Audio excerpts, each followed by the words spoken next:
안녕하십니까. 하만 성산산성에서 출토된 목제품의 특징에 대해서 강의할 문화재청 발구제도과에서 근무하고 있는 정석학예 연구사라고 합니다.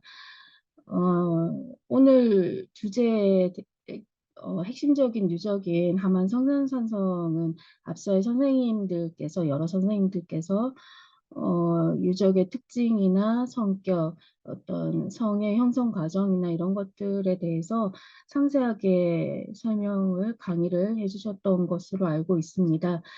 그래서 저는 거기에서 출토된 목제품들의 어떤 종류, 특징 등에 대해서 좀 얘기를 해보고자 합니다. 이렇게 영상으로 사전에 촬영해서 하는 것들이 이제 조작이나 이런 것들이 좀 서툴러서 좀 진행상에 매끄럽지 못한 부분이 있을 수 있습니다. 그런 부분들은 좀 양해 부탁드리겠습니다. 오늘 제가 얘기하고자 하는 내용의 순서입니다. 우선 앞서의 선생님들께서도 성산산성의 어떤 특징에 대해서 설명을 하셨지만 성산산성에서 주로 집중적으로 출토된 유구가 있습니다. 동성벽 쪽인데요. 그 유구를 좀 설명을 하지 않을 수가 없기 때문에 성산산성의 위치와 현황 부분에서 조금 설명을 드리고 그리고 출토된 목제품들의 어떤 종류나 특징에 대해서 좀 얘기를 해보고자 합니다. 그리고 성산산성에서 출토된 목제품뿐만 아니라 국내에서 출토된 목계의 종류와 연구 현황에 대해서 좀 설명을 드리고자 합니다. 그리고 끝으로 고고학에 있어서 목제품의 어떤 연구 방향이나 어떤 중요성에 대해서 좀 얘기함으로써 강의를 마무리하고자 합니다. 우선 성산산성의 위치와 현황입니다. 유적의 위치는 조사지역이라고 표시되어 있는 이쪽 지역에 성산산성이 위치하고 있습니다. 성벽의 둘레는 1.4km에서 1.4km 가량 되고요. 산성의 면적은 31,497제곱미터에 이릅니다. 이 사진상에서 보이다시피 여기가 이제 성산산성이고요. 이쪽 방향으로 가면 내륙으로 이어지고 아래쪽으로는 해안으로 이어집니다. 그중에서 지형도를 살펴보시면 지금 붉은색으로 표시된 부분이 동성벽 쪽입니다. 지형도 등고선상에서도 확인될 수 있듯이 유적이 평평한 곳에 유적이 주로 많이 유구가 확인이 되고 있고요. 특히 동성벽 쪽으로 낮은 곡부가 이어지는 것을 알 수 있으며 이쪽에 부엽층이 확인이 되고 있습니다. 동성벽 안쪽으로 아마도 그 성벽이 무너지지 않게 조성한 것으로 조사자들은 파악하고 있습니다. 그 부분은 다음 장에서 다시 설명을 드리도록 하겠습니다. 그래서 동성벽 쪽을 중심으로 해서 부엽층 그리고 물론 목기들이 다른 주변의 유구에서도 일부 출토되긴 했지만 대부분의 동성벽을 중심으로 해서 곡부가 형성돼 물이 많이 흘렀던 저습한 곳에서 목제품들이 가장 많이 출토됐다고 보시면 될 것 같습니다. 목제품에 대한 본격적인 어떤 체계적인 수습 과정이나 세부 정보 기록은 2007년도 즉 12차 조사 때부터 본격적으로 시작됐다고 볼 수 있습니다. 그 이전까지는 부분적으로 성벽을 중심으로 한 조사만이 이루어졌기 때문에 사실상 목제품이나 성벽 내부에 있는 부엽층에 관한 본격적이고 체계적인 조사는 이루어지지는 못했습니다. 그래서 2007년도부터 본격적으로 퇴적층을 기준으로 유적의 형성 과정에 대한 고고학적인 자료를 최대한 확보하고자 하는 차원에서 좀 체계적인 조사에 들어갔습니다. 그래서 부엽층에서 출토되는 층별 출토 유물들을 GPS 좌표를 기준으로 출토 유물에 대한 참천 좌표 및 층위 등 세부 정보 기록을 정보를 기록을 해서 수습을 하게 됐습니다. 지금 보시는 지금 범위는 동성벽의 내부에 있는 부엽층의 위치이고요. 뭐 직경 30m 그리고 폭은 한 17m 정도에 되는 범위에 대해서 상세한 세부 정밀 발굴 조사를 착수하기 되었습니다. 그리고 2008년 13차 조사에서는 저희가 명명하기로는 식물 유기체 집적층이라고 해서 평면적인 형태와 범위를 조사를 해서 부역공법에 의해서 동성벽을 조성한 것으로 파악을 할 수가 있었습니다. 그리고 동성벽 내부에 설치된 나무 울타리 시설 구조를 파악할 수가 이중으로 된 나무 울타리 시설 구조를 파악할 수가 있었고요. 동성벽 외부 조사에서 성벽의 축조 방법이나 양상들을 확인할 수가 있었습니다. 그리고 2009년도 14차 조사에서 확실한 그 동성벽 부역 공법 구간의 층위학적 조사를 마무리할 수가 있었습니다. 이 사진은 동성벽 외부에 지금 보강된 성벽 전체적인 동성벽의 구조를 파악할 수 있고요. 내부에 부엽층이 이렇게 형성 구지표 아래로 형성되어 있는 것을 확인할 수 있고 나무 울타리가 이렇게 이중으로 형성되어 있는 것을 확인할 수 있었습니다. 따라서 2007년도에서 2009년도였던 3년간의 12차에서 14차에 걸쳐서 연차적인 동성벽 구간에 대한 집중적인 정밀 발굴 조사를 통해서 동성벽의 형성 과정, 그리고 내부의 부엽층, 그리고 부엽층 아래에 어떤 나무 울타리 구조까지도 저희가 확인을 할 수 있었습니다. 결국에는 동성벽을 중심으로 복부가 형성이 되고 물길이 많이 모이는 곳입니다. 그래서 어떤 성벽이 무너지지 않도록 하기 위해서 어떤 이런 구조물들이 층층이 이제 형성되지 않았나라는 조사자들은 파악하고 있습니다. 좀 동성벽 내 외부에 대한 좀 설명을 간략하게 드리겠습니다. 이 사진은 동성벽의 정경 사진인데요. 북편에서 촬영한 동성벽의 모습입니다. 그리고 동성벽의 내부에 남편에서 촬영한 부엽층의 형성이고요. 그 위로 이제 지표면이라고 볼 수가 있겠습니다. 그리고 동성벽의 보강 구조물의 전경이라고 볼 수 있고요. 남동편에서 촬영한 모습입니다.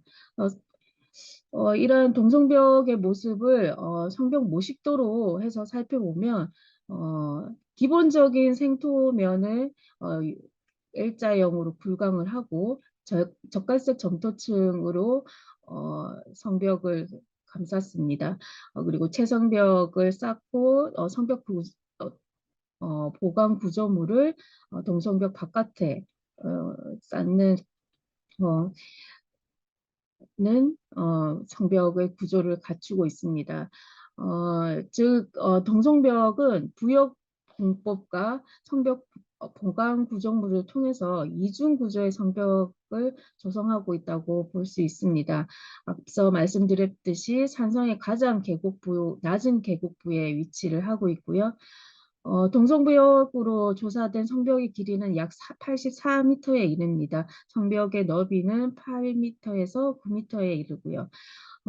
최성벽의 기저부를 보강하기 위해서 성벽 구조물을 보강 구조물을 쌓았고요.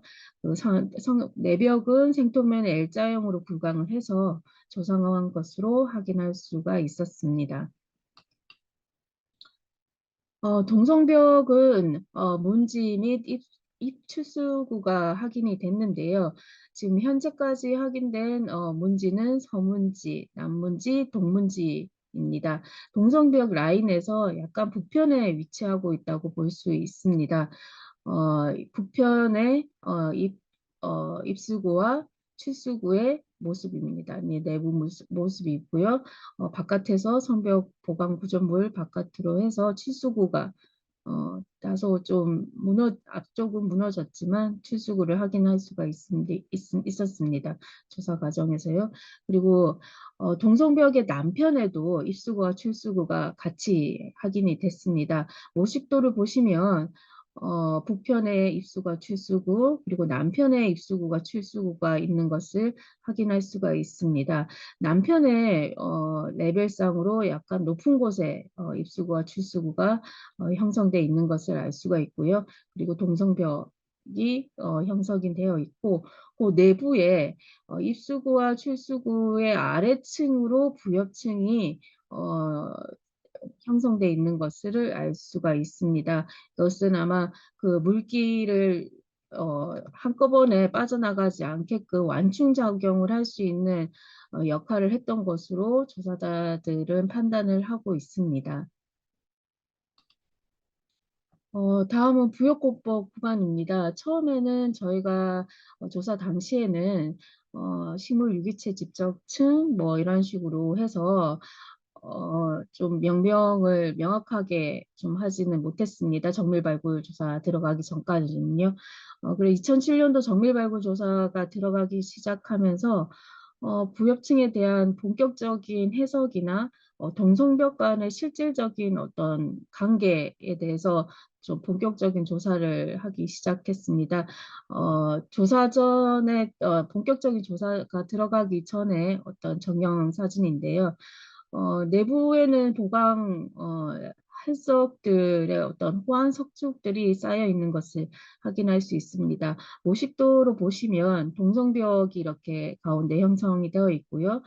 외벽에는 앞서 설명드렸다시피 외벽에 그 보강 구조물이 석축이 형성이 되어 있습니다. 그리고 목간 집중 출토 지역 그 부엽층 위로 구지표면이 형성이 되어 있고 그 위로 활석으로 매립된 호환 석축들이 이중으로 지금 돌아가는 것을 확인을 할 수가 있습니다. 구지표면과 호환 석축 아래로 부엽층이 형성된 것을 확인할 수가 있는데요. 저희가 조사 당시에는 목간 집중 출토 지점이라고 해서 상층에서 목간이 다량으로 출토돼서 당시에는 목간 집중 출토 지점으로 명명을 했습니다. 활석이랑 호화석 축을 걷어낸 아래층에서 울타리 시설이 이중으로 돌아가는 것을 확인할 수가 있었습니다. 목간 집중 지점 부엽층을 형성하면서 형성 전에 울타리 시설을 조성을 하고 그 위로 부엽층을 형성을 했던 것 같습니다.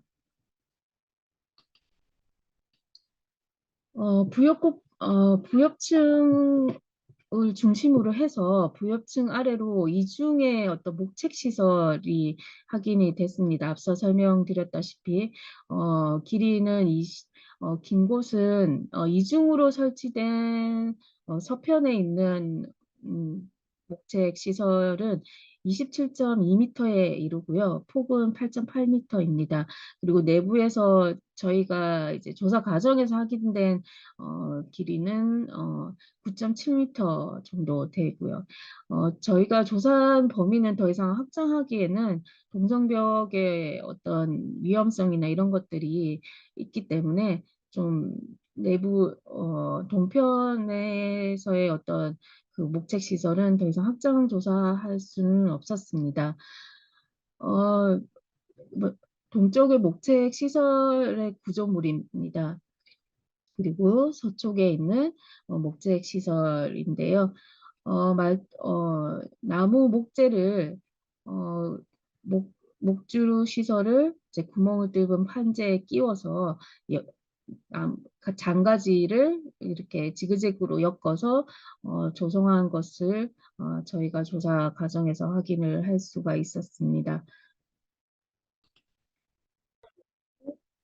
이쪽이 이제 위에서 내려다본 목책 시설의 이중으로 이제 돌아가는 것을 형성한 것을 확인할 수가 있고요.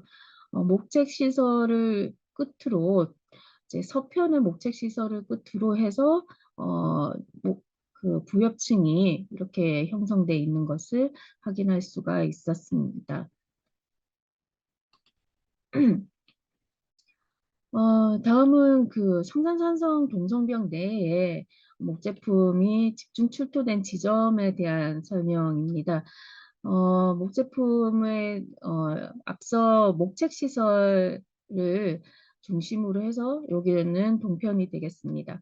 동편을 위로 해서 한번 목간 출토 지점이 형성이 되고 목책 시설을 형성하고 다시 부엽층이 형성된 그런 구조를 가지고 있고 시간적인 순서나 이런 것들은 명확하게 좀 구조를 밝히기는 어려웠습니다. 다만 거의 시간차 없이 거의 동시기에 형성이 돼서 그 위에 상층에 구지표면을 형성했던 것으로 저희는 확인할 수가 있었습니다. 기본적인 모식도를 최종적으로 저희가 조사 과정에서 확인된 모식도를 통해서 좀 설명을 다시 드리면 이쪽이 이제 동편에 위치하고 있던 목책 시설입니다. 부엽층이 형성이 되어 있고요. 음, 약간 볼록하게 형성이 되어 있습니다. 그리고 성벽이 있고요. 이쪽에는 이제 성벽 축조 관련된 체움 구간이 되겠습니다. 그리고 축조의 기반토가 형성이 되어 있고 성벽 기능 당시의 구 지표면이 형성이 되고 앞서 사진상에서 확인했던 저수지의 최종 호환 석축이 형성돼 있는 것을 확인할 수가 있었습니다. 부역공법 구간에서는 다양한 형태의 다양한 종류의 유물들이 출토가 됐습니다. 저희가 층위별로 지금 유물의 출토 수량을 지금 표시한 건데요. 이쪽으로 갈수록 상층에서 출토된 유물의 수량입니다. 사실 상층에서 가장 많은 유물이 확인이 됐다고 볼 수가 있겠습니다. 그리고 목간, 특히 그 목간의 수량인데요. 목간이 상층에서 집중적으로 출토되는 것을 확인할 수가 있었습니다. 각종 다양한 목제품, 그리고 목간, 그리고 동물 유체, 그리고 토기편들이 확인이 됐습니다. 부역공법에 축조된 양상을 살펴보면 목기 부재들을 쌓고 뭐 혹은 갈대류, 어떤 초본류, 다양한 초본류와 그리고 불에탄 목재, 그리고 초본류나 토기편들이 층층이 쌓여 있는 것을 확인을 할 수가 있었고요. 그 사이사이로 잔돌이나 어떤 점토개를 이용을 해서 굉장히 그 사이사이에 단단하게 퇴적될 수 있게끔 인위적으로 퇴적한 흔적을 저희가 확인을 할 수가 있었습니다. 네, 다음은 성산산성에서 출토된 목제품의 종류와 특징에 대해서 좀 얘기해보고자 합니다. 앞서 소략하게 동성벽을 중심으로 해서 외벽의 보강 구조물이나 내벽 내측에 있는 부엽층에 대한 설명을 간략하게 좀 소개를 했습니다. 좀 간단하게 설명을 했지만 어쨌든 부엽층을 형성하는 과정에서 다량의 목제품이나 목관들이 폐기되고 했던 것들을 확인을 할 수가 있었고요. 부엽층 내에서는 이제 목제품뿐만 아니라 동물뼈 라든지 식물 유기체들이 다량으로 나왔고 토기도 함께 출토된 것을 확인을 할 수가 있었습니다. 그리고 층층이 점토개라든지 잔또를 이용을 해서 어떤 부엽층을 좀 더 단단하게 형성을 할 수가 있었고요. 그 아래로는 이중 구조의 목책 시설이 형성이 되어 있었기 때문에 좀 더 단단한 어떤 부엽층이 형성됨으로써 동성벽의 내벽을 좀 성벽이 무너지지 않도록 유지할 수 있는 역할을 했던 것을 확인할 수가 있었습니다. 그다음에 이번 장에서는 목제품들에 대해서 좀 소개를 해드리고자 합니다. 저희가 2007년부터 9년 동안 조사를 하면서 층위별로 유물을 수습을 했습니다. 그래서 출토 유물들의 종류별로 해서 수량 GPS 좌표점으로 해서 층위를 확인할 수 있는 유물들을 좀 조사를 했습니다. 그리고 층위별로 주로 지금 명확하게 구분이 되는 1층과 3층, 4층에서 좀 명확하게 구분이 되었는데요. 주로 1층 맨 아래층에서는 동물 유기체라든지 목기류가 다수 확인이 됐습니다. 3층에서도 마찬가지로 3층은 이제 뭐 다양한 동물 유기체, 식물 유기체, 그리고 목기류, 그리고 목간류가 다수 확인이 됐고요. 제일 상층에 해당되는 4층에서 주목할 점이 바로 목간이 집중적으로 출토된다는 점입니다. 총 102점이 확인이 되고 현재까지 확인이 됐는데 그중에서 대다수의 목간 유물이 상층에서 출토됐습니다. 그래서 아마 상층에서 목간이 이렇게 집중적으로 출토된 것들은 어떤 제의적인 어떤 의미가 있는 것도 포함되지 않을까라는 생각이 들었고 저희도 조사 과정에서 상층에서 목간이 집중적으로 출토되어서 어떤 부엽층의 개념보다는 목간 집중 출토 지점으로 해서 명명을 해서 조사를 처음에 시작을 하게 됐던 것 같습니다. 그래서 목제품이 뭐 지금 현재까지 확인된 것만 해도 1000여 점 이상이 출토가 됐고 종류도 매우 다양합니다. 사실 저희가 이런 수량을 파악하고 하는 과정에서는 어, 좀 명확한 형태나 이런 것들을 알기가 어렵습니다. 내부에서 이제 실내에서 이제 목 제품을 이제 세척을 하고 보존 처리를 하고 접합하고 이런 과정을 통해서 어떤 용도나 형태를 확인할 수가 있고요. 조사 당시에는 이형 목제품들로 많이 분류가 사실 됐었습니다.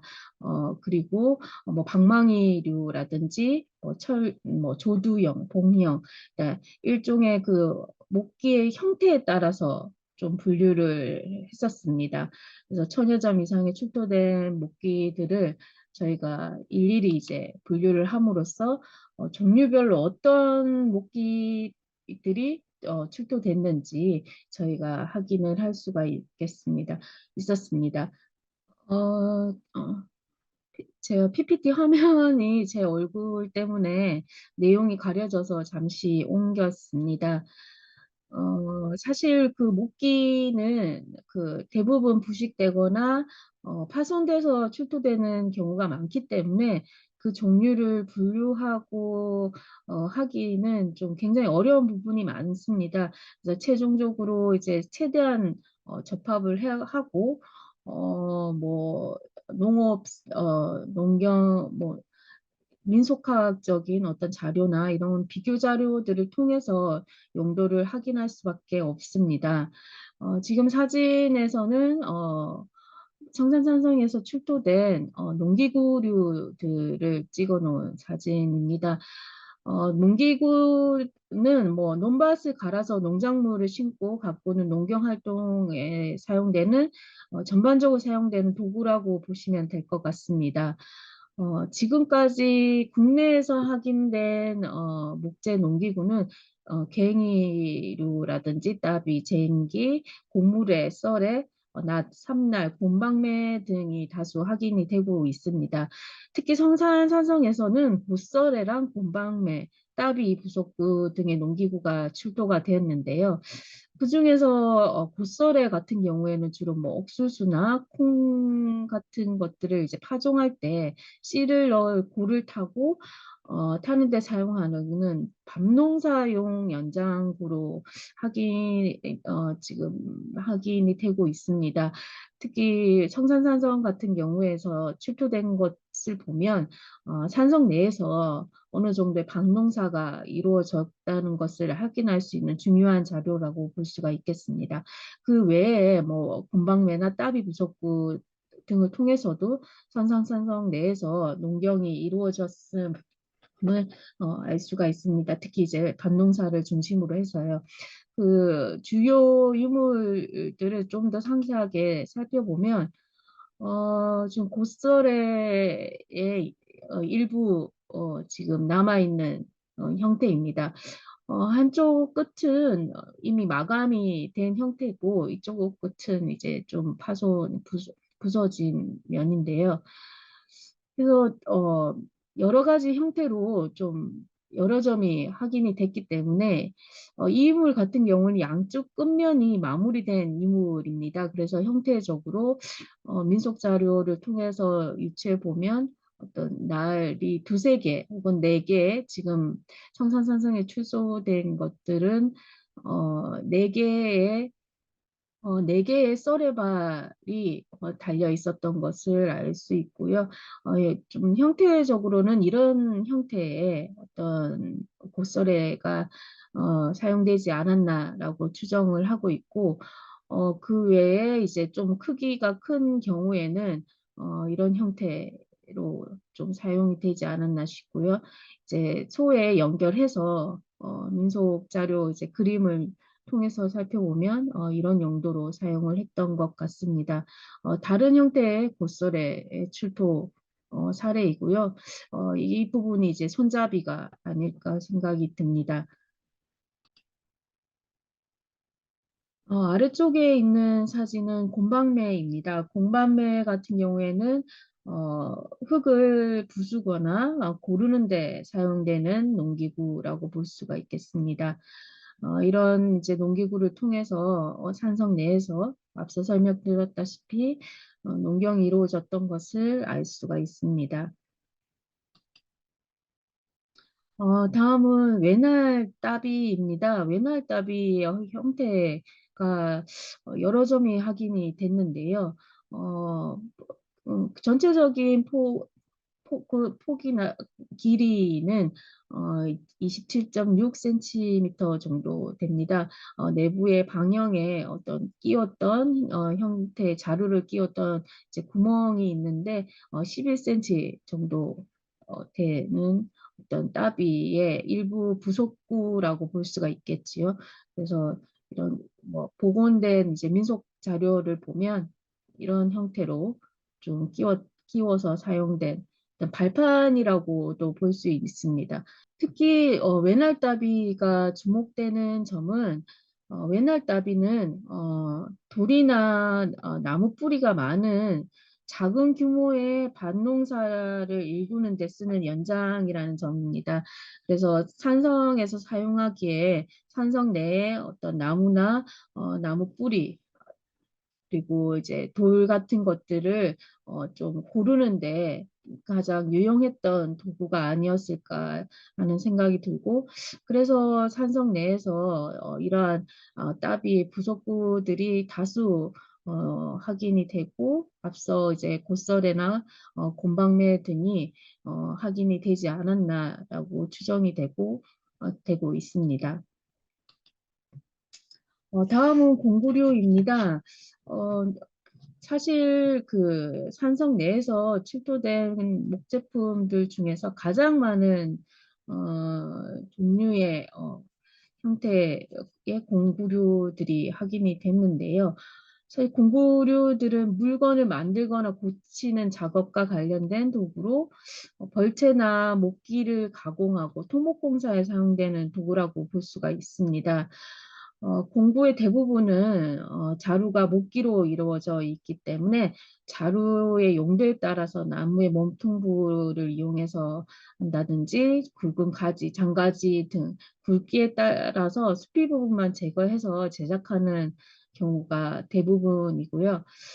특히 자기 같은 경우에는 여기 자기류인데요.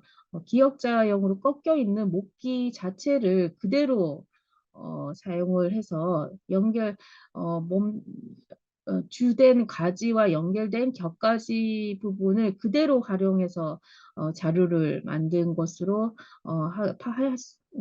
파악할 수 있었습니다. 그래서 이 끝부분을 조금 깎아서 철기를 끼워서 사용을 했던 것으로 알 수가 있습니다. 성산산성에서 출토된 산성 내에서의 공구류들의 출토 현황을 보면 자기 자루, 방망이, 손 도자류가 가장 많이 출토가 됐고요. 크기나 이런 뭐 종류가 매우 다양한 편이어서 용도에 따라 다르게 사용했던 것으로 볼 수가 있겠습니다. 특히 이제 방망이류가 다수 확인이 됐는데요. 방망이류의 어떤 형태도 굉장히 다양하게 출토되고 있는 것을 알 수가 있습니다. 그래서 어떤 크기별로 큰 것들은 어떤 토목공사나 벌채에 주로 이제 뭐 같이 사용됐던 도구로 보이고요. 작은 방망이류 같은 경우에는 목제품, 작은 목제품들이라든지 목관을 제작하는데 부가적으로 사용된 공구류가 아닐까라고 추정이 됩니다. 다음은 용기류입니다. 용기류도 굉장히 다양하게 출토가 됐는데요. 제작 흔적도 다양합니다. 일주일 보시는 제품은 접시류인데요. 이렇게 손잡이 부분처럼 이렇게 달려 있는 형태이고 칠기가 지금 칠해져 있는 접시류입니다. 손잡이가 달린 또 완 형태의 용기류도 확인이 다수 되고 있고요. 뭐 좀 조잡하게 제작한 목제품 용기류도 확인이 되지만 이렇게 돌려깎기를 통해서 대형의 이제 접시라든지 용기류가 확인이 되고 있고 이것도 접시류인데 돌려깎기하고 반파돼서 출처됐지만 한쪽 면에는 이제 칠기를 칠했던 흔적들도 확인을 할 수가 있었습니다. 이런 접시류들도 확인이 되었고요. 일부 이제 이렇게 불탄 흔적들의 목제품들도 확인이 되었습니다. 이 목제품은 아마 미완성품으로 추정이 됩니다. 뚜껑류로 확인이 되는데 이렇게 여러 점을 이어서 목제품을 미리 이제 크기를 감안을 해서 목제품들을 여러 개 해서 형태를 잡은 다음에 이 부분을 잘라내고 여러 점의 뚜껑을 제작할 수 있게끔 대량으로 뭐 좀 제작을 하기도 했던 것으로 파악이 되고요. 이 목기 유물은 이제 제작을 하다가 어떤 실패품이라고 해야 될까요? 그래서 폐기됐던 것으로 파악이 됩니다. 공구류나 어떤 앞서 용기류, 농기구뿐만 아니라 다른 종류의 다양한 목제품들도 다수 확인이 됐습니다. 붓도 확인이 됐고요. 저희가 이 목기를 처음에 이제 출토됐을 때는 이제 눈금이 규칙적으로 있고 해서 이제 척으로 파악을 했습니다. 그래서 그때 이제 이 면에 따라서 기준이 다르고 해서 좀 여러 기준으로 해서 사용됐던 척이 아닐까라고 추정을 하고 있고요. 목재 빛도 다수 확인이 됐습니다. 그리고 방직구, 고드렛돌도 다수 확인이 됐고요. 방직구는 물론 이제 방직구의 어떤 일부 부속구이고, 그리고 이제 고드렛돌은 이제 뭐 지피나 이런 것들을 짜는데, 이렇게 사용되었던 어떤 도구라고 볼 수가 있습니다. 그리고 이제 목간도 다수 확인이 됐고요. 대부분 이제 하찰 목간으로 저희가 확인을 하였습니다. 그리고 그 성산산성에서 출토된 목기류들 중에 또 주목되는 것들이 결구부재로 출토되는 유물들이 다수 확인이 됐습니다. 근데 사실 이제 이런 결구부재들은 실제로 완형으로 확인되는 경우는 매우 적기 때문에 어떤 목조물의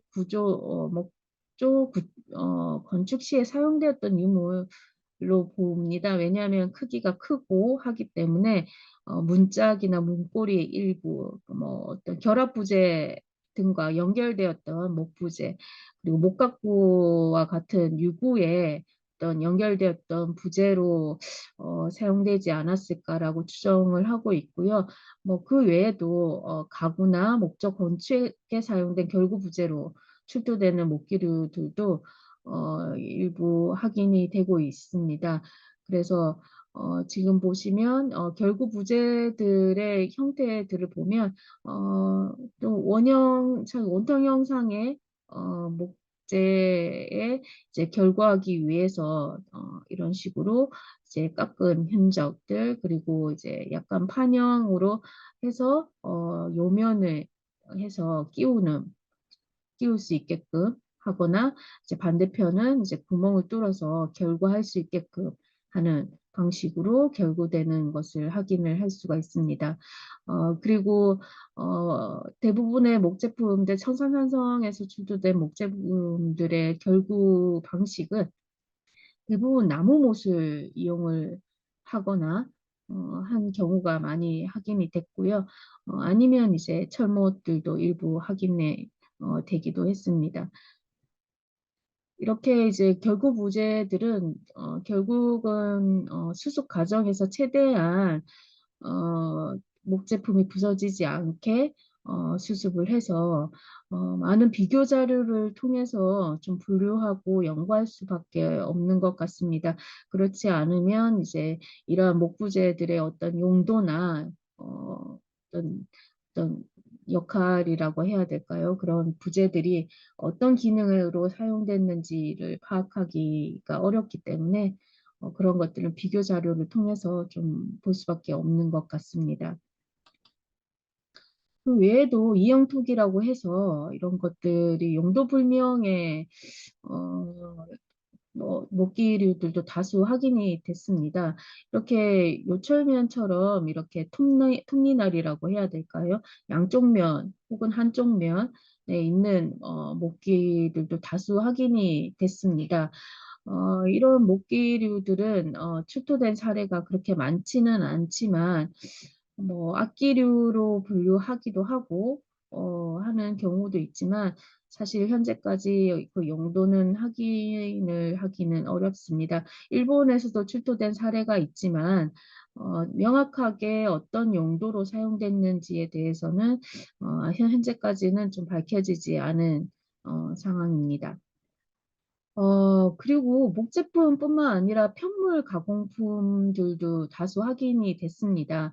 식물의 줄기 등을 이용해서 꼬아서 엮거나 혹은 줄기를 그대로 엮어서 자리나 바구니 등의 생활구로 제작됐던 것을 확인을 할 수가 있는데요.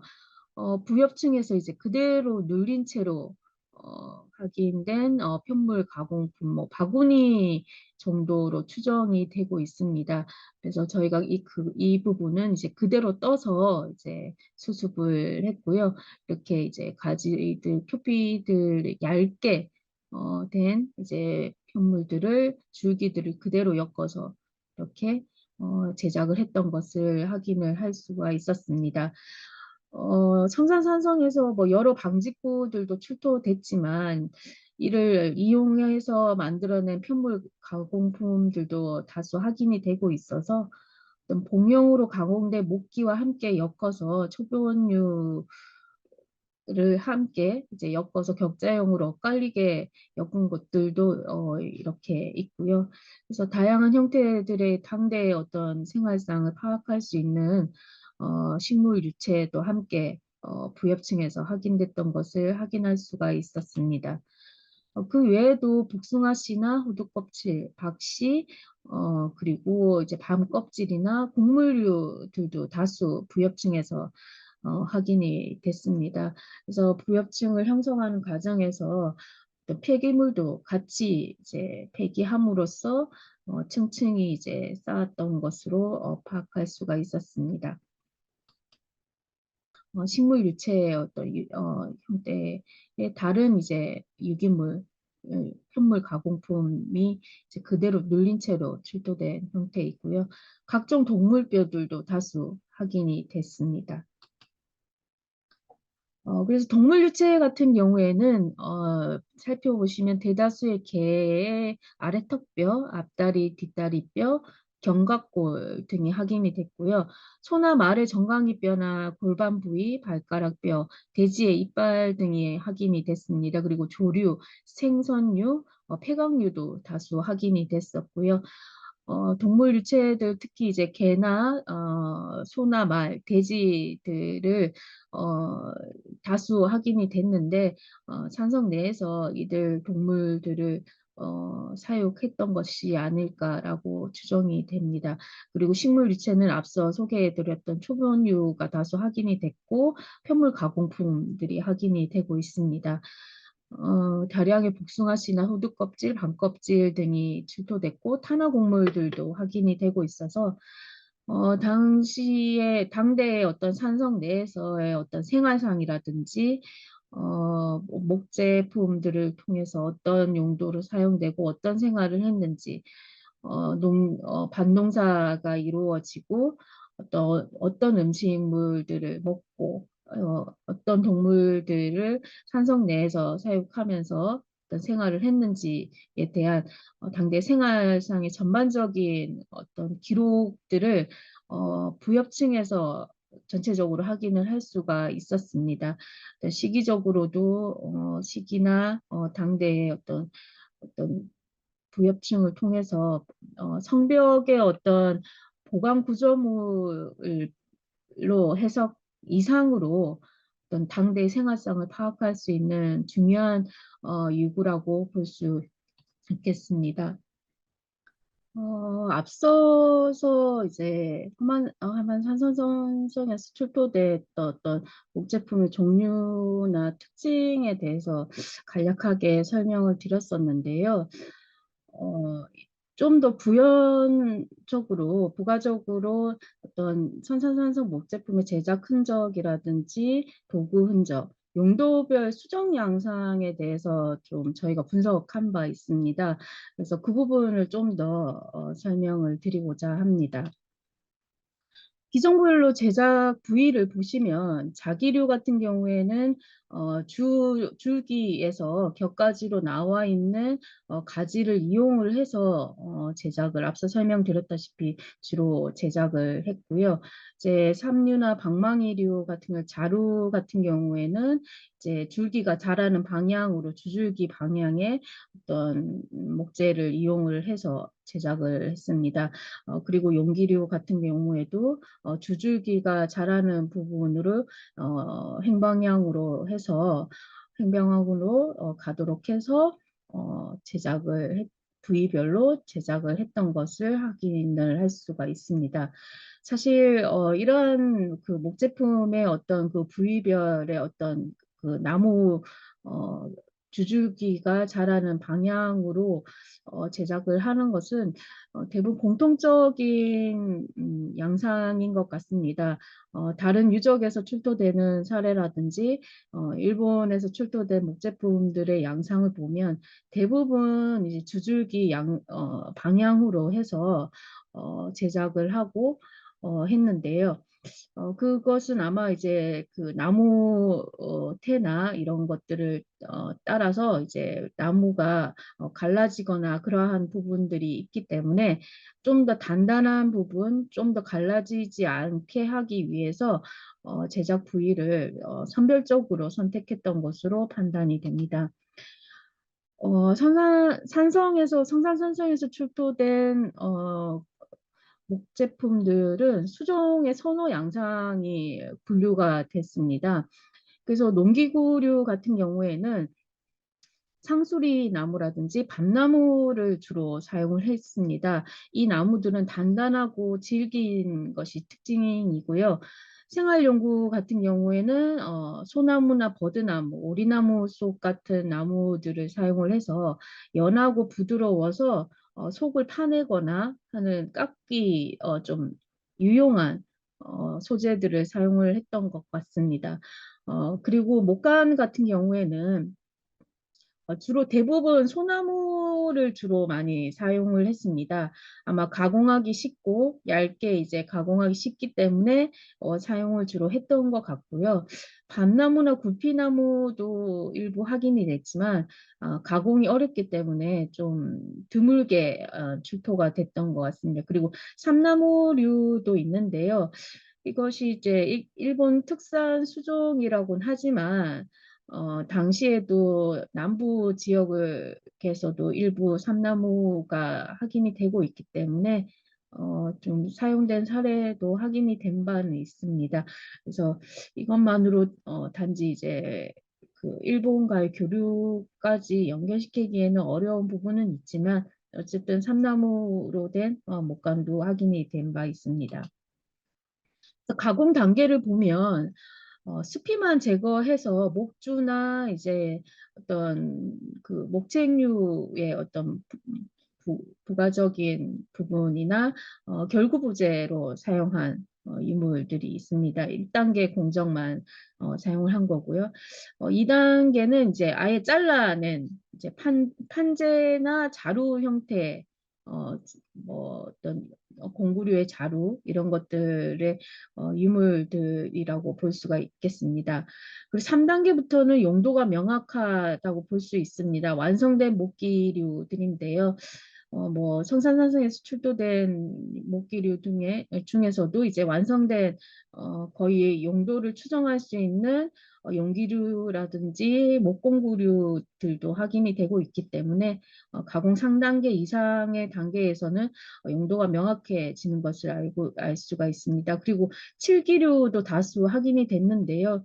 칠기류는 아무래도 음, 그 희소성이라든지 이런 것들이 있기 때문에 의뢰나 어떤 보존성을 요하는 어떤 용기류의 목제품에 주로 사용이 됐던 것 같습니다. 그리고 실기 같은 경우에는 접합하는 역할도 있기 때문에 어떤 좀 중요한 유물에 좀 사용이 됐던 것을 알 수가 있고 가공 4단계로 저는 이제 분류를 했습니다. 제작별 도구 흔적들입니다. 지금 주로 선사산성에서 출토된 목제품들은 자기로 주로 많이 제작을 했던 것 같습니다. 물론 이제 손도자도 많이 다수 확인이 되고 있고요. 주로 자기와 손도자를 이용해서 제작을 했던 것 같습니다. 그래서 저희가 실질적으로 이제 목가공을 하는 분의 어떤 제작 흔적과 비교를 해서 살펴본 결과 이제 성산산성이 출토된 용기류인데요. 이렇게 자기가 이제 이 면을 따라서 이제 깎아낸 자기류를 통해서 파내거나 깎아낸 흔적을 확인을 할 수가 있고요. 이렇게 속을 파낼 때는 이제 끈을 이용해서 사용된 흔적입니다. 그리고 이렇게 외면을 마무리할 때는 손도자를 이용을 해서 사용을 한 것으로 확인할 수가 있습니다. 그리고 어떤 기구, 뭐, 장비가 있었는지는 모르겠지만, 어떤 돌려깎기, 회전력을 이용해서 돌려깎기를 한 흔적들의 어떤 접시류들도 확인이 됐고요. 그리고 이제 송곳이나 이런 것들을 통해서 이제 이렇게 구멍을 파는 방직구류도 확인이 됐습니다. 그리고 나무못을 이용해서 결구를 한 흔적들이 앞서도 설명드렸지만 다수 확인이 되었는데요. 이거는 이제 그 곧설의 일부 이제 그 나무못을 이용을 해서 결구한 흔적들입니다.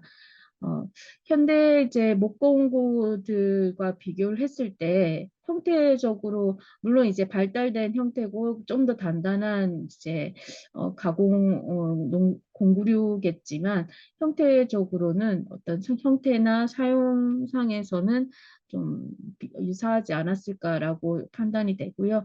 지금 현재 목공구로 사용되고 있는 현대에 사용되는 자기류, 끌, 등입니다. 그리고 이거는 선산산성에서 출토된 손도자인데요. 도자를 통해서 이제 목 제품의 어떤 마무리 단계에서 사용을 했던 것으로 판단이 됩니다. 어, 제작 흔적을 좀 더 자세히 살펴보면 이렇게 자기류를 통해서 접시류를 어, 이렇게 찍어내서 사용을 제작을 했던 것을 알 수가 있고요. 내면에 이제 좀 조잡하게 남아 있는 것을 좀 확인을 할 수가 있었습니다. 자기 흔적들 그리고 이렇게 찍어내고 이제 위아래로 찍어내면서 이제 남아 있는 흔적들입니다. 이런 것들은 이제 먼저 여기 흔적들을 보시면 이건 삽인데요. 이렇게 한번 이렇게 긁어내고 찍어내고 또 위에서 다시 찍어내는 그래서 이렇게 마무리가 말끔하게 처리되지 않은 이제 유물들에서 어떤 제작 흔적을 확인을 할 수가 있습니다. 이런 것들, 자기 날이라든지 자기 날의 어떤, 어, 제작 방향, 이제 긁어낸 방향, 이런 것들을 추정할 수가 있고요. 손도자로 마무리는 했지만, 이제 끝 단계에서 이제 여기까지 이제 파내고, 여기에는 이제 좀 매끄럽게 이제 마무리를 하지 못한 흔적들을 확인할 수가 있습니다. 그리고 이제 이렇게 어떤 기구를 공구를 이용해서 인위적으로 이제 둥글게 파낸 흔적들이라서 이런 것들은 이제 송곳니나 이런 것 비비 송곳니를 돌려서 구멍을 낸 흔적을 확인을 할 수가 있습니다. 이런 것들을 이제 이거 역시 이제 고설의 일부인데요. 나무못을 이용을 해서 결구를 한 모습을 제작하는 적을 확인할 수가 있었습니다. 다음은 한국 목기의 종류와 연구 방향입니다. 제목은 거창하긴 하지만 그동안 국내에서 출토된 다양한 목기를 조금 간략하게 소개를 하고 어떤 방향으로 연구를 해야 되는지에 대해서 제가 그동안 이제 많은 국내에서 출토된 목기를 관찰하고 보면서 느꼈던 점 그리고 이제 국내적으로 어떤 연구나 자료가 축적되어 있는지에 대해서 좀 소개를 해보고자 합니다. 뭐 사실 이 내용은 앞서서 맨 처음에 소개해야 되는 내용이라고도 볼 수 있겠습니다. 왜냐하면 목기가 처음으로 출토되고 어떤 현황을 가지고 있는지에 대해서 소개를 하고 청산산성을 좀 설명을 하면 좋았겠지만 어쨌든 제가 오늘 강의하는 내용은 선산상성에서 출토된 목제품에 대한 이제 특징에 대한 설명 이게 그게 이제 메인이기 때문에 이 부분은 좀 제가 부가적으로 좀 더 상세하게 설명하는 쪽으로 좀 뒤쪽에 좀 포함을 시켰습니다. 사실 목기 출토 유적의 조사 현황을 보면 1990년대 이전까지는 조사 사례가 적었다고 볼 수 있습니다. 50년대 북한 지역에서 출토된 사례가 있고 75년도에 경주 안압지가 이제 조사가 되면서 목기가 다수 출토되기 시작했습니다. 그리고 88년도에 이제 창원 다워리 유적에서 이제 목제품이 출토가 됐고요. 그래서 1990년대 이후 조사가 사회가 급증하면서 목기에 대한 어떤 관심도라고 해야 될까요? 그런 것들이 좀 증가되기 시작했던 것 같습니다. 그리고 특히 좀 획기적인 좀 조사의 계기라고 해야 될까요? 1992년부터 98년도까지 뭐 현재도 뭐 조사가 일부 조금씩 이루어지고 있다고 들었는데요. 신창동 유적입니다.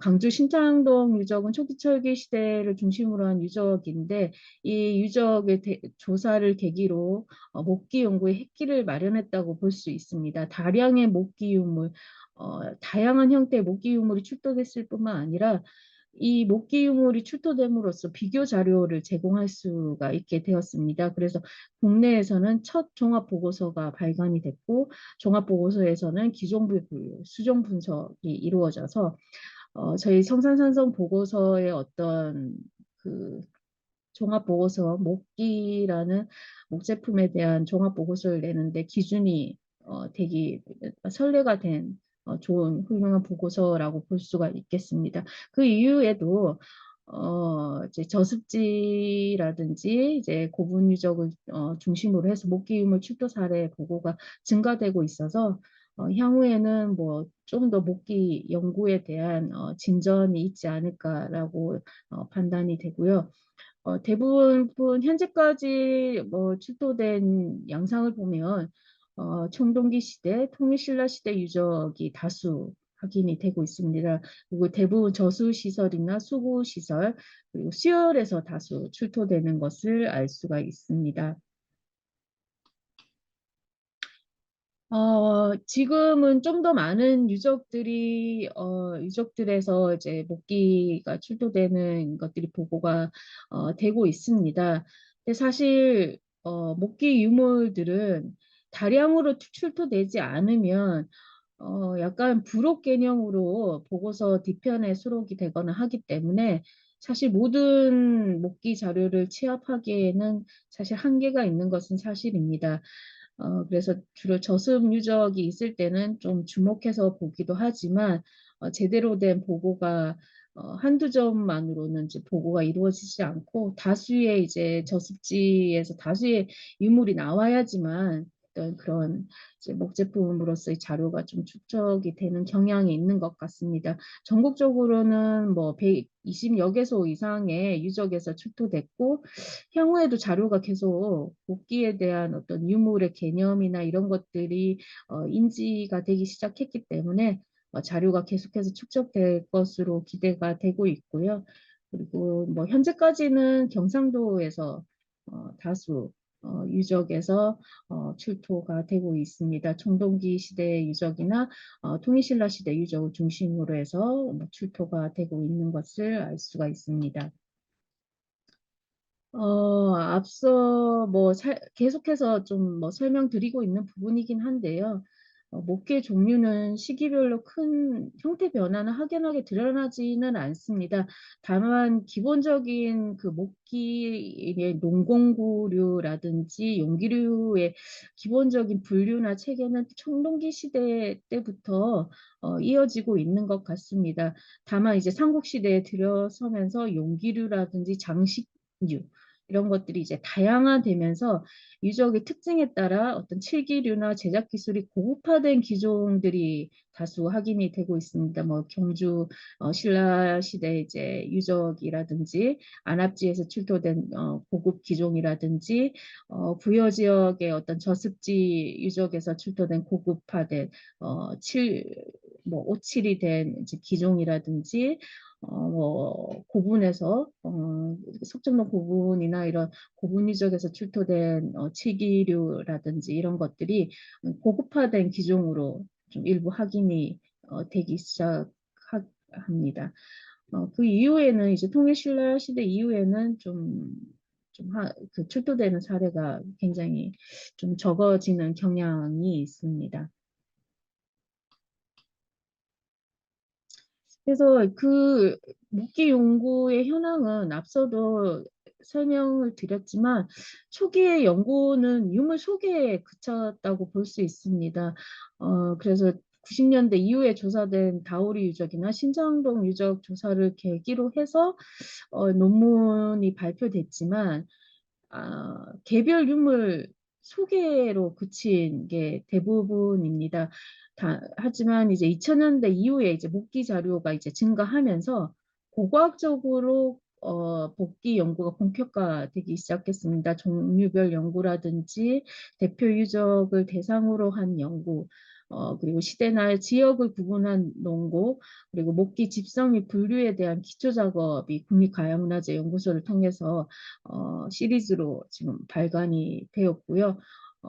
지금 전국에 출토된 목기의 어떤 종류별 시리즈도 뭐 발간이 되었습니다. 참고하시면 도움이 될 것 같습니다. 국내 연구 동향을 비교를 해보면 국내는 발굴조사 건수가 증가함에 따라서 국내 출도 복귀 자료는 어느 정도는 뭐 좀 축적이 되고 있는 것 같습니다. 그리고 최근엔 제작흔이나 수정 분석 분야로 연구 논문 등 학제 간의 연구 교류도 어느 정도 진행이 되고 활발하지는 아직은 않지만 서로 뭐 보고서에 수록을 한다든지 해서 연구 기초 자료는 좀 활용할 수 있는 그런 뭐 브록으로 수록되는 경우는 있는 것 같습니다. 그래서 목기 제작 방법이나 보존 처리, 활용 방안 등에 대한 종합적인 연구는 좀 필요한 실정입니다.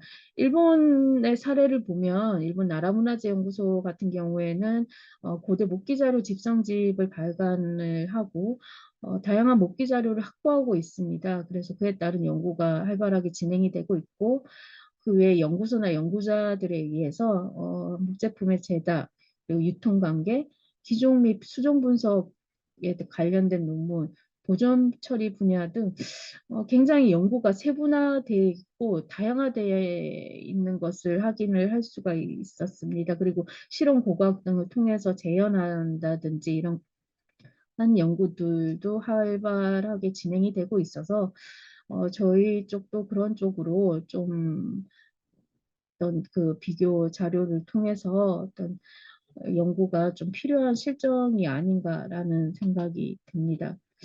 그래서 앞서 지금 보시면 그 연구사 쪽으로는 1990년대를 기준으로 해서 좀 구분이 되는 것 같습니다. 1960년대부터 80년대까지는 사실 저습지 조사와 첫 목기 유물의 어떤 보고를 하는 시기였다고 볼 수 있습니다. 1968년도에 대구 달성토성이라든지 75년도 안압지 유적을 통해서 목기 자료가 확보가 됐고 88년도에 이제 창원 다오리 유적에서 이제 발굴 조사가 됐습니다. 하지만 이 당시에는 어떤 체계적인 발굴 조사가 미흡했다고 볼 수가 있습니다. 다만 고고학으로서의 목기가 이제 한 영역으로 이제 들어서려고 하는 시기였다고 볼 수가 있습니다. 하지만 이후에 저습지 유적에 대한 조사가 활발해지면서 체계적인 저습지 조사가 이루어지기 시작했습니다. 목기 자료도 급증하기 시작했고요.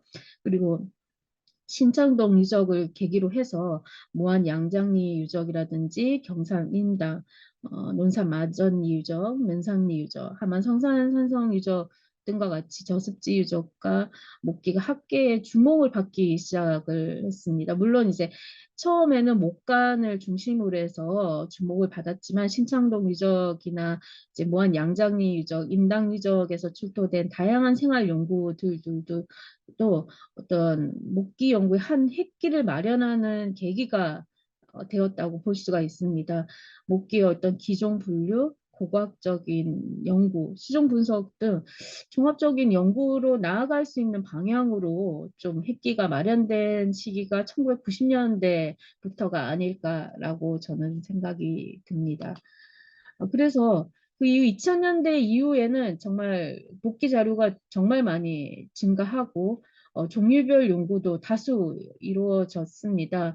개별 연구로는 앞서도 뭐 소개했지만 뭐 농기구 관련 그리고 농기구와 뭐 농경 의뢰, 목재붓, 그다음에 용기류 등에 대한 개별 연구라든지 유적 중심의 어떤 유적의 형성 과정에서의 목기 아산 갈메리 유적 같은 경우에는 어떤 어, 목기, 뭐 그 목부제를 저장하는 저장 수열들도 확인이 되고 있고, 가공하지 않은 그런 것들이 이제 제작 공정상의 어떤 과정을 거쳐서 목기를 제작하는지 추정할 수 있는, 그리고 부여 현례를 부포 유적에서 출토된 목기, 그런 것들을 통해서 어떤 목기가 단순히 개별 목기, 완성된 목기 연구에서 좀 더 앞서가서 목기가 어떻게 제작되는 그 과정상의 어떤 그런 유구들이나 유적들을 확인할 수 있는 유적 중심의 논거들도 확인이 됐고요. 그리고 시대 및 지역별 논거들도 확인이 되고 있습니다. 뭐 청동기 시대 목기라든지 부여 지역에서 출토된 백제시대 목기 를 이제 연구한 논문들도 이제 확인이 되고 있고, 그리고 이제 국립가야문화재연구소를 중심으로 해서 분야별 고대 목기 집성집이 지금 체계적으로 진행이 되기 시작했습니다. 2008년도에는 종합적으로 그동안 어떤 종류의 목기가 출토되었는지에 대한 집성이 이루어졌고요. 2011년도부터는 연차적으로 시리즈로 어떤 분류별로, 종류별로 국내에서 출토된 고대 목기를 모두 총망라해서 집성한 자료집을 시리즈로 집성을 해서 그동안의 어떤 목기가 어떤 종류의 목기가 출토됐는지, 어떤 종류의 목기가 있는지, 어떤 다양한 형태의 목기를 비교 연구할 수 있는 그런 집성집이 이제 발간이 되면서 사실상 2000년대 이후에는 목기 연구의 방향성이 제시되고 있다는 생각이 듭니다. 그래서 이러한 이제 개별 논거라든지 집성 자료집이 이제 소개된 만큼 그 이후에는 어떤 그 학제 간의 교류를 통해서 추정 분석이라든지 실험 고고학이라든지 이런 것들을 통해서 좀 더 앞서간 목기 연구에 진전이 있기를 좀 있으면 좋을 것 같습니다. 그래서 그 목기라는 것이 어떤 고대 물질 문화의 한 영역이 되기 위해서는 기초 연구와 심화 연구가 필요할 것 같습니다. 목기 역시도 유물, 당대의 어떤 사회상을 밝힐 수 있는 어떤 목기만의 사이클이 있다고 볼 수가 있습니다. 어, 그 성산산성에서도 확인됐다시피 용도별로 수정 분석에 수정 분류가 포함이 되고 있고요. 뭐 벌채 이후에 벌채 단계부터 용도별로 수정 분류를 해서 처음부터 수종을 선택을 해서 어떤 목 제품을 제작을 할지 제작 의도가 포함이 되어 있다는 사실입니다. 그리고 제작을 해서 미완성품 같은 경우에는 바로 전용하거나 폐기시키고, 그리고 완성된 목 제품은 이제 사용하거나 재이용으로 사용을 하고, 사용되었던 목제품은 의도적으로 파손해서 재사용으로 사용하거나 아니면 바로 폐기되고, 그리고 이제 매몰된 것들을 저희가 발굴해서 수습을 하는데요. 이 과정, 단계별 공정 과정에서 저희들이 고고학적으로 밝혀낼 수 있는 어떤 학제간 연구들도 저희가 착목할 수가 있습니다. 벌채나 용도별 수정별 분류에서는 당대의 어떤 그 제작 의도뿐만 아니라 당대 식생을 복원하고 용도별 선호되는 수정들을 유추할 수가 있습니다. 그리고 이런 목재들이 어떤 주로 식생하고 있는 지역에서 식생하지 않는 지역으로의 이동이 있다면 유통 현황들도 확인을 할 수가 있을 것 같습니다. 그리고 목재 가공 도구들 제작 과정에서 남아있는 흔적들을 통해서 목기 제작 기술들도 파악을 할 수가 있고요. 그리고 이제 사용해서 재사용하고 재이용으로 사용하거나 전용되거나 하는 과정을 통해서 목기의 어떤 유통이나 공급, 용도별로 사용의 뭐 실태라고 해야 될까요? 어떤 용기류들을 사용했다가 폐기하거나 아니면 재이용으로 사용했다가 다시 폐기되는 어떤 일종의 프로세스를 통해서 용도별로 어떤 기종들을 어떻게 사용했는지에 대해서 어떤 의미를 가지고 이런 뭐 목기류들을 사용을 했는지, 이것이 이제 목기의 어떤 고대 물질 문화의 한 영역이자 당대 사회상을 밝힐 수 있는 어떤 기초 자료를 제공할 수가 있고 심화의 연구까지 단계까지도 갈 수 있는 어떤 중요한 고고학적 자료라고 판단이 됩니다. 국내에서 그동안 출토된 목기들을 보면 뭐 성산산성에서 출토된 뭐 종류와 뭐 유사합니다. 다만 이제 종류가 다양한데요. 잠시만 제가 자리를 옮겨서 설명을 다시 드리겠습니다. 그래서 농기교류 같은 경우에는 농경과 관련된 뭐 경지를 확보하고 기경이나 수학, 곡물 가공 등과 관련된 도구들이라고 볼 수 있습니다. 뭐 갱이, 따비, 쟁기, 곡물에 뭐 썰의 낫, 삼날, 곤망매 등이 있습니다. 아산, 갈매리, 그래서 농기구류들은 뭐 아산 갈매리 유적이라든지 광주 신창동, 창원 신방리, 무안 양장리, 광주 독림동, 뭐 농산 마전리, 대구 매천동 유적 등에서 다소 확인이 됐고요. 공구류들은 가장 많이 확인이 되고 있는 것 같습니다. 나무를 벌채하는 행위부터 목계 제작, 건축 수리, 다양한 분야에서 활용되는 도구 있고 크기도 매우 다양하고 뭐 가공하기도 편하고 가장 유용했던 도구였던 것 같습니다. 뭐 도끼, 낫, 자기, 삽, 방망이, 손도자, 송곳 등이 있고요. 도끼나 자기 같은 경우에는 주로 자루 부분이 이제 목 제품으로 된 사례들입니다. 역시 뭐 논산 마전이라든지 신창동, 매천동, 검단산성, 아산, 갈매리, 신창동, 무안, 양장리, 부여지역, 하만, 성산산성 등에서 다수 출토가 되고 있습니다. 다음은 용기류입니다. 용기류는 뭐, 고배, 뭐, 배, 수저, 사각용기, 완류 등이 있고요. 뭐, 수저도 있고, 뭐, 젓가락, 국자, 주걱, 도마 등 식사나 조리 시에 사용되는 도구들이 다수 확인이 되고 있습니다. 당시에 이제 토기와 함께 같이 병행해서 사용되었던 것으로 추정이 되고요. 신창동 유적이라든지 양장리 유적, 쌍왕곡리, 능산리, 다오리, 송현동, 보금군, 임당, 아산 갈매리, 부여 공남지, 하만 성산산성 등에서 다수의 용기나 식사구들이 확인이 됐습니다. 그리고 그 밖에도 복식구나 문방구, 방직구들도 다수 확인이 됐는데요. 방직구는 방추차,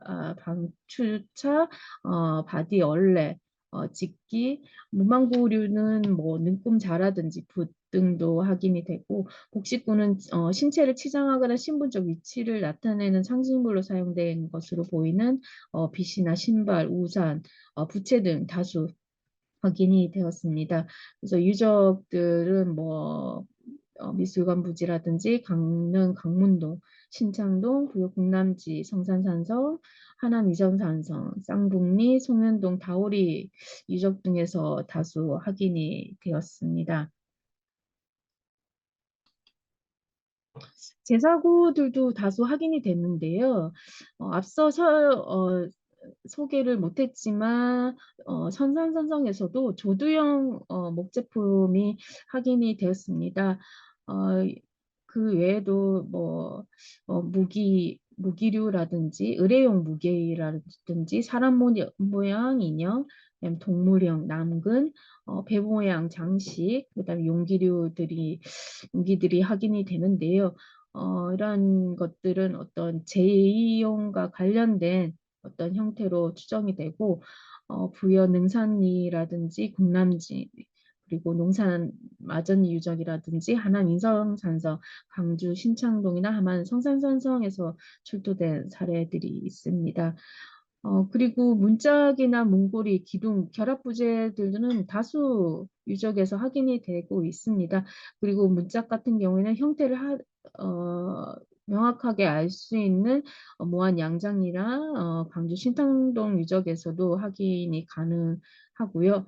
그래서 이런 유적들에서 출토되는 유물들을 서로 비교함으로 인해서 편으로 출토되고 있는 결구 부재들이 어떤 용도로 사용되었는지를 좀 비교할 수 있는 그런 자료들이 어느 정도는 이제 축적되기 시작했다고 볼 수가 있겠습니다. 그리고 그 밖에도 뭐 음방구라든지 악기, 발화구, 탄알판, 기타 작구들도 다수 확인이 됐고요. 어, 뭐 수레 같은 경우에는 바퀴통이나 살, 고삐거리가 강주 신창동에서 확인이 됐습니다. 그리고 박기류 같은 경우에는 부역 군남지, 오산 가수동 등 배는 창녕 비봉리와 경주 안압지에서 확인이 된 바 있습니다. 악기는 강주 신창동 유적에서 현악기와 찰음악기 등이 확인이 됐고 하남 인천산성에서는 뭐 요고가 확인이 되기도 했습니다. 그 외에도 발화구라든지 탄알판, 뭐 추, 도장 등 다양한 당대 사회상을 에서 다양한 기종과 다양한 뭐 생활상에서 목제품을 이용한 그 생활용구, 농공구류 그런 것들이 생활 전반의 다방면으로 사용됐던 것을 확인할 수가 있습니다. 아무래도 주변에서 구하기 쉽고 그것을 가공해서 쉽게 사용하고 폐기되면 뭐 전용하거나 다시 작은 뭐 뭐 공구류라든지 목제품으로 재가공할 수 있다는 장점들이 있기 때문에 생활 전반에 걸쳐서 어떤 당대에는 좀 사용되지 않았나라고 추정을 할 수가 있겠습니다. 목기가 출토되고 있는 유적들을 다시 제가 좀 제 얼굴을 좀 옮기도록 하겠습니다. 그래서 목기 유적 출토되는 유적들은 지금은 그 이상의 유적들로 뭐 더 축적이 됐을 것으로 판단이 되는데요. 미상 유물을 제외하고 주로 출토되는 유적은 대부분 생활 유적이고요. 삼국시대에서 통일신라 시대 유적 그리고 오히려 뭐 초기철기나 원삼국 시대보다는 청동기 시대 생활 유적에서 다수 확인되는 것을 알 수가 있습니다. 그리고 이제 원삼국 시대에서 삼국 시대 91%에 해당이 되고요. 유적수의 비율이 그리고 청동기 시대에서 초기철기 시대에는 9%에 해당이 됩니다. 그리고 이제 유적별로 어떤 뭐 종류들이 이제 출토되는지를 살펴보면 주로 농공구류나 용기류, 생활구류, 그리고 뭐 무기류들도 일부 유적에서 확인이 되지만 대부분 공통적으로 삼국시대와 통일신라시대에 걸쳐서 농공구류, 용기류, 생활구류들이 다수 확인이 되는데요. 청동기 시대나 초기철기 시대에 뭐 농공구류나 용기류들만 일부 확인되는 것에 비해서 삼국시대부터는 다양한 형태의 목제품들이 한 유적에서 다수 확인되는 것들을 알 수가 있습니다. 끝으로 제가 소략하게나마 유적을 소개하고 목제품 거기서 출토된 목제품들을 좀 설명을 드렸습니다. 짧은 시간 동안 그 모든 천산산성에서 출토된 천여 점 이상의 목제품을 모두 설명하기에는 좀 다소 부족한 면은 있지만 다양한 형태의 목제품들이 당대 사회상을 반영을 하고 있고 그것들이 이제 다행인지 어쩐지 부엽층이라는 곳에서 한 곳에서 일괄적으로 출토됨으로 인해서 층위적으로 어떤 행위가 이루어졌는지 어떤 목제품을 사용했는지를 알 수가 있었고 그동안 국내에서 어떤 뭐 목제품들 그리고 언제부터 저희가 목기라는 유물을 고고학적으로 다루기 시작했는지에 대해서도 알 수가 있었습니다. 끝으로 뭐 향후 과제라고 해야 될까요? 우리가 목기를 연구하는 데 있어서 개별 유물로서 바라보지 않고 좀 더 앞서가서 어떤 식의 심화 연구를 할 수 있는지에 대해서 향후 과제의 의미로 좀 설명을 하면서 마무리하도록 하겠습니다. 결국에는 이제는 그동안의 개별 유물 연구 단계에서 심화 연구 단계로 들어서야 된다고 판단이 됩니다. 유물의 어떤 시기별 전개 양상 혹은 계통에 대한 연구라고 볼 수가 있습니다. 백제 사비기에는 완이나 뚜껑, 접시, 수저 등 다양한 형태의 식기가 확인이 되고 있습니다. 이것은 제가 제가 논고로 발표한 내용인데요. 유적별로 어떤 다양한 형태의 목기들이 있고, 이제 토제, 이제 용기류들이 있습니다. 그래서 이런 것들을 뭐 병행해서 사용했던 것을 확인할 수가 있고, 목재 식기류들은 모두 이제 토지 식기를 모방해서 제작을 하고 있습니다. 따라서 이제 이런 것들이 보았을 때 어떤 병행해서 또 식기 가공할 수 있는 목재 식기류들도 같이 사용했던 것으로 애용했던 것으로 알 수가 있습니다. 그리고 원삼국 시대 같은 경우에는 부장용과 생활용기로 분류가 되고 있습니다. 그리고 삼국시대에는 생활용기 중에서도 고급 기종까지도 이제 제작을 하기 시작했고 제작 기법이나 목계의 완성도에 따라서 분류가 가능해지는 단계입니다. 따라서 이런 것들을 좀 어떤 세밀한 분석과 기존 분류를 통해서 어떤 제작 기술의 단계까지도 좀 연구할 수 있는 단계가 아닐까라는 생각이 듭니다. 다음은 앞서 잠깐 설명드렸 바 있는데요. 목기의 어떤 생산과 유통에 대한 연구입니다. 아산 갈매리 유적이나 매천동 유적 같은 경우에는 구화도에서 다량의 목재 가공품들이 출토가 됐습니다. 이는 완성품들이 아니고 목재 가공 수피만 제거한 가공품이라든지 자연목을 그대로 지금 뭐 저장한 형태로 보관한 형태로 다량으로 확인이 되고 있고 톡이나 석기 유물의 생산 공방도 함께 확인이 되고 있기 때문에 어떤 다양한 형태의 종합적인 생활 공방으로 좀 판단해야 되는 것이 아닌가.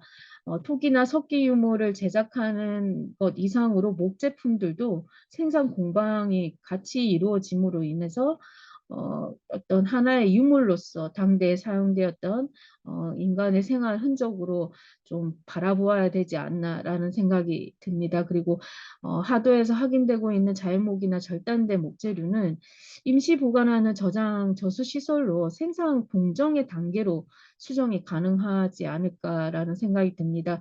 목기를 어느 정도 물에 불려서 그 다음에 제작을 해야지만 좀 가공하기 편리하고 그리고 건조 과정을 거쳐야 되기 때문에 이런 중간 공정 단계로 판단을 할 수가 있을 것 같습니다.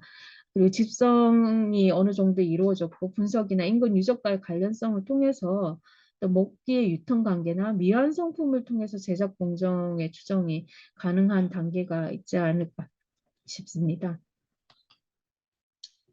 그리고 용도 미상의 목기에 대한 연구입니다. 용도 미상의 목기는 완성된 형태나 그 용도를 알 수 없는 것들이 사실상 대부분입니다. 따라서 보고 자료와 전반적인 종합적인 검토가 필요할 것으로 보입니다. 원주 방곡동 유적에서 출토된 토제 시루는 목재 뚜껑을 사용을 하고 있습니다. 여기 보시다시피 함께 출토가 되었는데요. 목재 기능을 추정하고 당시 시로 방식까지도 추정할 수 있는 좋은 사례라고 볼 수가 있습니다. 그리고 민족지 자료와의 비교 검토를 통해서 동남아시아의 민족지 자료에서는 목재와 토제품을 함께 사용을 하고 있습니다. 목재 시루인데요. 목재 시루와 토제 뚜껑을 같이 사용해서 찜기로 사용하는 것을 확인을 할 수가 있습니다. 그리고 국외 자료와의 비교를 통해서 일본의 고대 반상에서 용도와 부속구의 기능을 추정하는 것이 가능한데요. 이런 이제 목재 부속구들이 어떤 반상의 어떤 일부 부속구가 아닐까라는 추정이 가능한 일본 사례들을 통해서 이런 것들을 비교함으로 인해서 어떤 용도로 사용됐는지도 좀 추정이 가능한 단계에 이르렀다고 볼 수가 있습니다. 따라서 고고 자료, 민속 자료, 민족지 자료, 뭐 중국이나 일본에서는 다량의 뭐 목제품이 출토된 사례들이 워낙 많기 때문에 완형 자료를 참고해서 용도를 추정할 수 있는 연구 단계에 이르러야 되지 않나라는 생각이 듭니다. 끝으로 목기는 사실 다방면의 연구가 필요하고 할 수 있는 영역이라는 판단이 됩니다. 기초 연구 자료로서 당대 사회상을 제공할 수가 있고 지역별 시기별 연구도 가능한 단계에 이르렀다고 판단이 됩니다. 생산 유통 부분도 마찬가지고요. 그래서 저희가 발굴 조사 중에 좀 더 세밀한 분석과 어떤 세밀한 조사를 통해서 유물을 수습을 하고 어떤 유구와의 상관관계를 좀 더 면밀하게 검토를 한다면 어떤 이러한 생산과 유통까지의 단계의 어떤 목제품의 유통 그 생산 과정에 대한 생산 시스템에 대한 연구도 가능할 것 같습니다. 그리고 용도나 기능적인 면을 밝히기 위해서는 민족지 자료나 민속 자료, 중국 및 일본 자료 등의 비교 연구를 통해서도 좀 충분한 심화 연구가 가능한 단계에 이르렀지 않았나라는 생각이 듭니다. 어, 뭐 주제는 하만 선산산성 출도 목제품이지만 그동안의 목기라는 유물 자체에 연구자도 많지가 않고 그동안 연구가 그렇게 주목받는 고고학에서의 주목받는 연구 분야는 아니었던 것 같습니다. 하지만 그동안의 어떤 자료 집성이라 가야문화재 연구소에서 어, 순차적으로 진행한 어떤 자료 집성직이나 연구 성과 등을 통해서 어떤 기초 자료가 어느 정도 기반이 조성이 되었다고 생각이 됩니다. 향후에 출토되는 이제 목기 자료들도 그런 이제 기초 자료를 바탕으로 해서 다양한 어떤 그 당대 사회상을 밝힐 수 있는 유물 고고학의 한 분야로 연구 분야가 되지 않을까라고 기대하고 있습니다. 이상 강의를 마치겠고요. 좀 두서없이 처음 비대면으로 이렇게 혼자서 녹화를 해서 발표를 하다 보니까 좀 두서없이 좀 강의한 점 좀 양해 부탁드리고요. 그동안 경청해 주셔서 감사합니다.